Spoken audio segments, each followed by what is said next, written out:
Never stop doing little things for others. Sometimes those little things occupy the biggest part of their hearts. You're listening to the Wisdom Worth Knowing live stream podcast. I'm your host, Craig Chamberlain. If you're joining us for the first time, thank you. Make sure you subscribe, like, and share on your favorite social network. That's YouTube, Facebook, Rumble. You can also subscribe on Apple Podcasts, Google Podcasts, or Spotify. Wisdom Worth Knowing is brought to you by Audible, where listening is the new reading. Get unlimited access to thousands of audiobooks completely free for 30 days. Sign up right now at audible.wisdomworthknowing.org. That's audible.wisdomworthknowing.org. Never stop doing little things for others. Sometimes those little things occupy the biggest part of their hearts.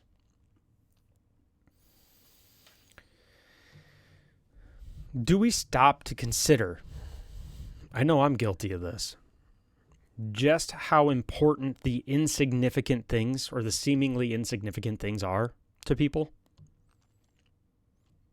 I don't know if I've ever stopped to actually embrace the weight or the potential weight of the small decisions we make every single day and how they impact other people.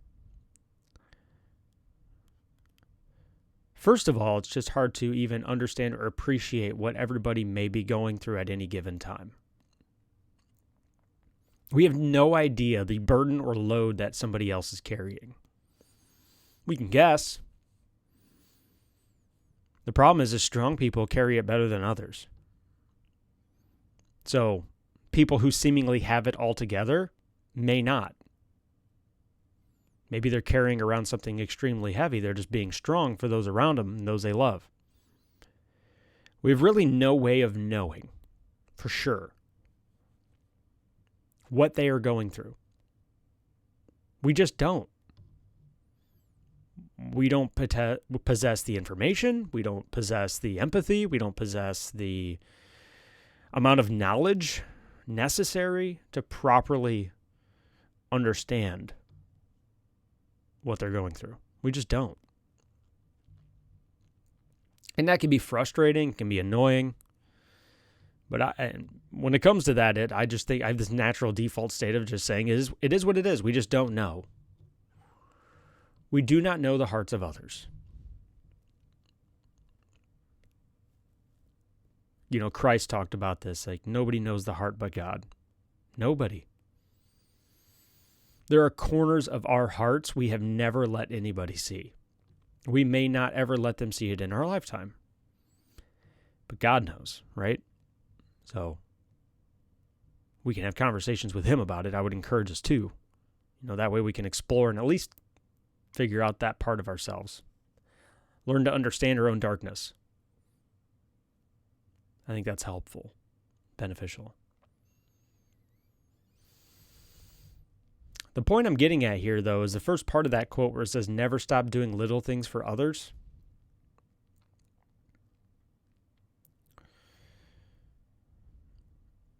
Is we have to really first consider whether or not we are doing little things for others. I've got two younger kids. They're 8 and 11 right now as I do this podcast. And to them, I can tell now, you know, when I was an early parent, I didn't really fully appreciate this, but I can tell now how much the little things, like just being around them, helps. Just spending time with them, don't even have to be doing anything spectacular. It helps. Talking with them, asking them how they are, getting interested in the little things that they do, their hobbies, their interests, getting them chocolate milk, helping them deal with something they accidentally broke or spilled or whatever it might be. A million little things are like the culmination of our relationships. It's not the quote-unquote mountaintop experiences that people tend to remember in their relationships.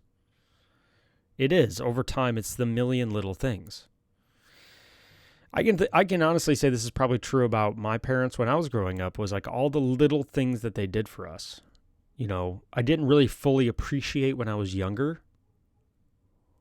I mean, it was the big things too. Those mattered, but man, the getting us up in the morning, getting us dressed, making sure we're fed, making sure we are healthy, making sure we're taking care of ourselves, making sure, they would try to take care of us, and reinforcing the positive things, brushing off the negative. Of course, there were significant moments too in my life that are memorable, but that constant stream of stability, I didn't realize was rare until I got older. Not everybody had that. Actually, in fact, most people don't. Most people don't have a stable home life or stable relationships. Life is one chaotic event after another, wrought with instability. And then the rest of us sit around and we wonder why people can't get themselves together. It's like, well, their lives have been a wreck. Their foundation has been shaken so many times that they're in a constant state of panic and repair. Not everybody has that luxury of the stability that comes with strong relationships or strong upbringing. And I'm not bragging. I hope that this isn't coming across it. It's more like a moment of humility for me. Like I never really realized or appreciated the significance of that constancy until I got older, until I realized just how much it affects even my kids. It's very difficult to be consistent. But consistency is so necessary for people to be able to thrive. We need to be able to know that the rules of the game aren't going to change today, tomorrow, or next week, or a month from now, or a year from now. There's certain things we need to be able to grasp onto that are constant, especially in our youth. Because if we can grab onto those constant things, then it puts us in a position of being able to make decisions based on that constancy or consistency. I don't even know if constancy is a word. But on that consistency and that stability. I mean, this is true in almost every area of life. I mean, ask any business person who's starting a company. Do they start a company when they don't know if the dollar is going to exist tomorrow or if the economy is even going to exist tomorrow? No, like they make a decision because they know in 1 year, 2 years, 5 years, 10 years from now, it's going to pay off.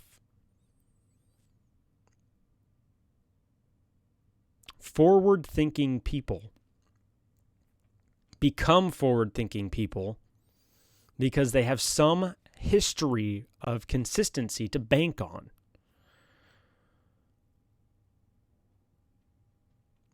We can offer that consistency to people by doing these little things for others regularly, being there for them, having conversations with them,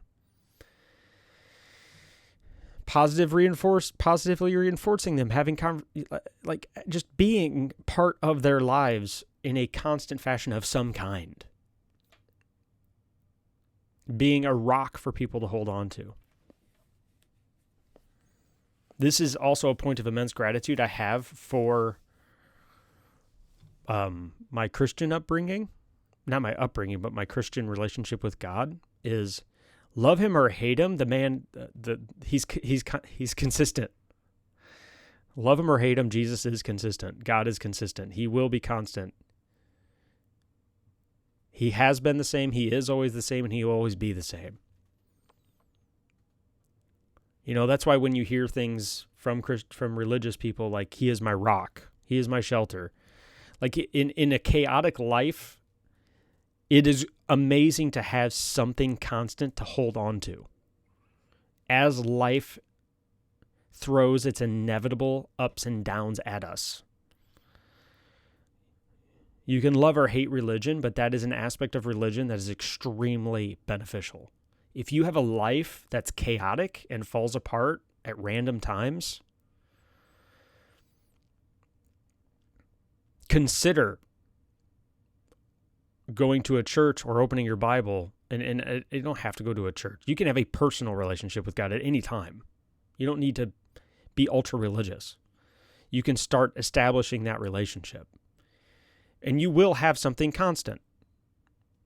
Is it always going to agree with you? No, but that's okay. It's constant, at least. At least you can cling on to the stability. One of the benefits of Christianity is it doesn't matter if you don't live up to the standard. Forgiveness is built into it. You don't need to be sitting there worrying about being judged all the time because, to be quite honest with you, judgment has passed. There are elements of judgment we will face, but with Christ's forgiveness, it's supposed to be a love-based dynamic. But I'm not going to stick with the religious portion of the show too much. The whole point is consistency is important. So that first part of that quote where you never stop doing little things for others is, are we doing a good job being a rock for people in our relationships? Are we being consistent? Are we doing these little things for others?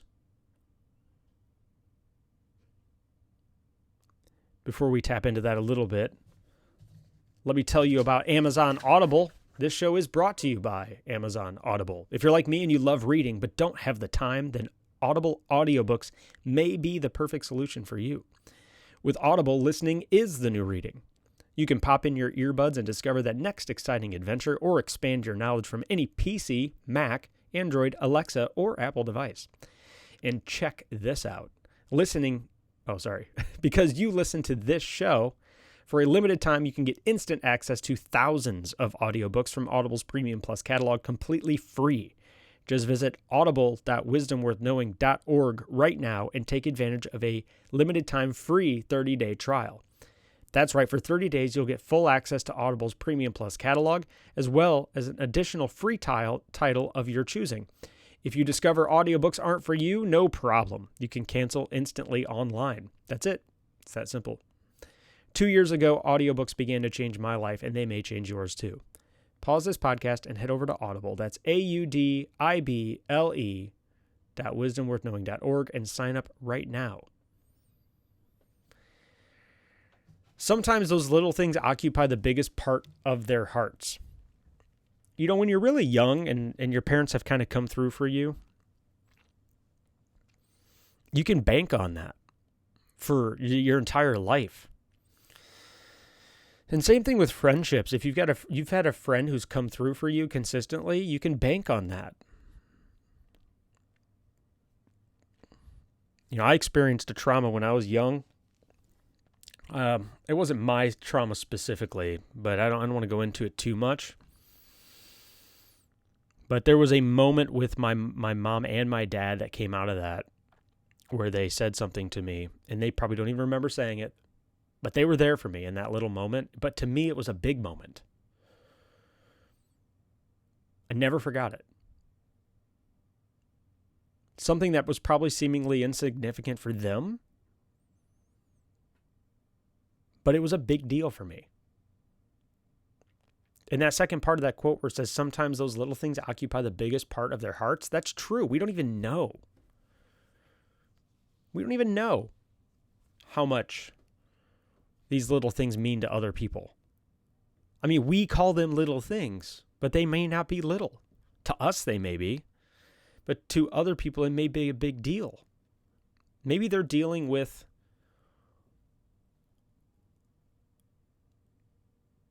something insanely traumatic just happened to them, and their lives are falling apart, and they're miserable and unhappy, and they hate themselves. And they're struggling with depression, anxiety, suicide. We don't know what people are dealing with.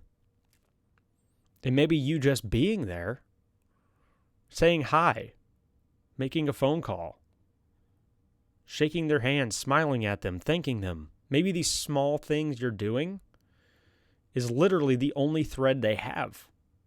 Like, we don't know.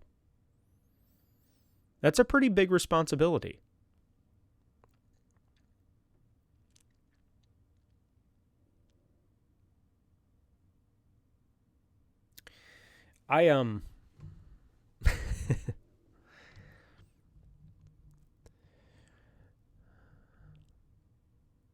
I do want to emphasize here that it's important not to get ourselves wrapped up in taking responsibility for other people's emotions and what they're going through. We don't want to take full responsibility because people need to take responsibility for themselves.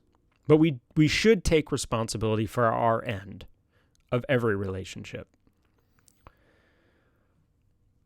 And what I mean from that is we need to determine where we begin and they end. Or we end and they begin, maybe is a better way of phrasing that. We can't control other people, and we shouldn't even try. But we can make emotional deposits. I like using that word. That's actually from an audiobook, Keep Your Love On by Danny Silk. And it's really important for kids, especially, that we make emotional deposits, but it's also important in all of our relationships that we make emotional deposits. And the question to ask ourselves is, in any of our relationships, are we taking more emotional withdrawals than we are emotionally depositing? Or are we banking for a rainy day? Are we depositing into the people around us more than we are withdrawing from them? Because we can balance out that dynamic. We can, on our good days, we can spend an immense amount of time depositing into people so that when the bad times come, they will be there for us to withdraw from. They might not all be. But we can treat our relationships as emotional investments. Fantastic book. I highly recommend it. That Keep Your Love On. If we are emotionally depositing into people on a regular basis, then we will be in a position to take the occasional withdrawal. And that withdrawal can be a confrontation. It can be a loving confrontation. It can be a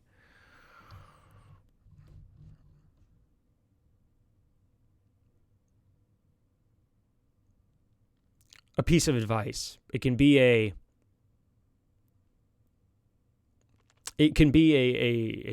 bad day for you, a bad week for you. You know? Because they have the deposits to bank on for a while.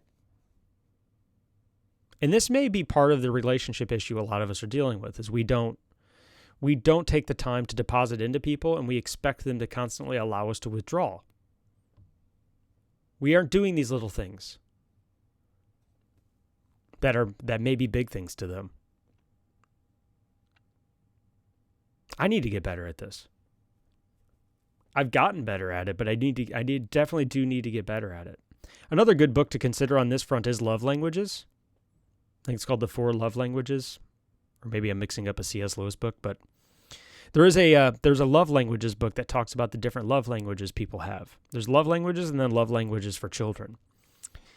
And you can identify what people value the most if you start to understand their love language. This is vitally true if you're in a marriage, by the way, is you can actually, your love language might not match up with your spouse's or partner's. And so you may be mistakenly trying to show your love to them the wrong way, and they don't interpret what you're doing as a love thing. So you may feel like you're making a bunch of deposits, and it's just completely going over their head. So knowing people's love language and learning their love language will allow us to do these little things better, I think, and make those emotional deposits more effectively. Because you can do things that they know they value. I think one of them is gifts. Another one is words of affirmation. Another one's physical touch, and I don't just mean sexual. That'd be hugs, handshakes, pats on the back.